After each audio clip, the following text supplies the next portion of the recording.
Les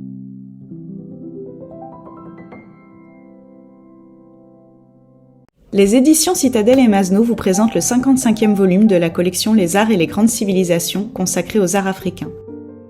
Cet ouvrage souhaite mettre en lumière les créations de ce continent comme vous ne les avez jamais vues, dans toute leur richesse et leur pluralité. L'histoire de l'Afrique ayant souvent été déniée, il était tout d'abord important de consacrer toute une première partie de l'ouvrage à la profondeur historique de ce continent. Ces fragments du passé s'explorent tout d'abord à travers divers sites archéologiques au Nigeria, au Sahel et en Afrique australe. De nombreux objets africains sont aujourd'hui présents dans les musées et les collections occidentales, ce qui ne va pas sans soulever de nombreuses questions, des critiques et des demandes de restitution. Les premiers Européens débarquent en effet sur les côtes africaines à la fin du XVe siècle, qu'ils soient marins, négociants, ambassadeurs, savants ou explorateurs. Les premiers objets africains qui arrivent en Europe à cette époque sont admirés et collectionnés. Dürer dira ainsi à propos d'ivoire africain « De toute ma vie, je n'ai rien vu qui me réjouisse autant. Ce sont de magnifiques choses précieuses et je suis émerveillé de l'ingénuité subtile de ces personnes dans des pays étrangers. » Au XXe siècle, un tournant se dessine avec l'arrivée des missionnaires et l'émergence de la colonisation, la naissance des musées ethnographiques et des expositions universelles. Les objets africains vont alors être érigés en objets commerciaux et on va voir émerger la naissance d'un art dit nègre qui s'appuie sur des notions de canon et de style. La deuxième partie de l'ouvrage, quant à elle, est consacrée aux arts dits traditionnels et cherche à interroger les limites des catégories dans lesquelles on les a enfermés, telles que le style et l'artiste, l'usage et la fonction, religion, divination ou art de cour par exemple, ou encore la signification et l'iconographie.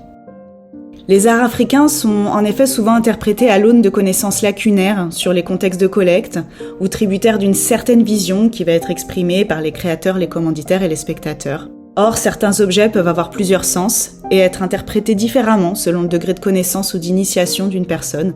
Certaines créations peuvent être modifiées au fil du temps et d'autres sont tenues secrètes. Enfin, une troisième partie de l'ouvrage se concentre sur l'art contemporain africain.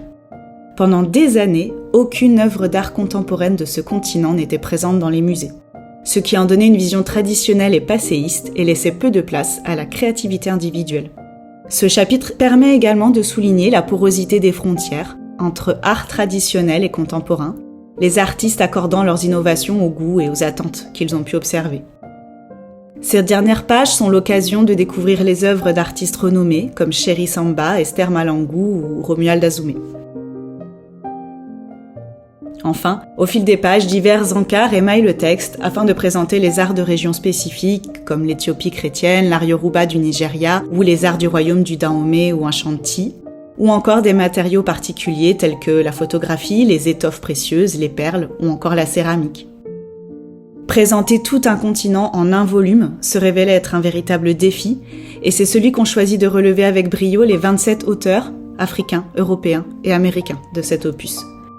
Riche d'une iconographie de 570 illustrations présentant des masques, des statues, des objets utilitaires, des instruments de musique et quelques peintures, cet ouvrage espère vous faire découvrir ce continent sous un nouvel œil.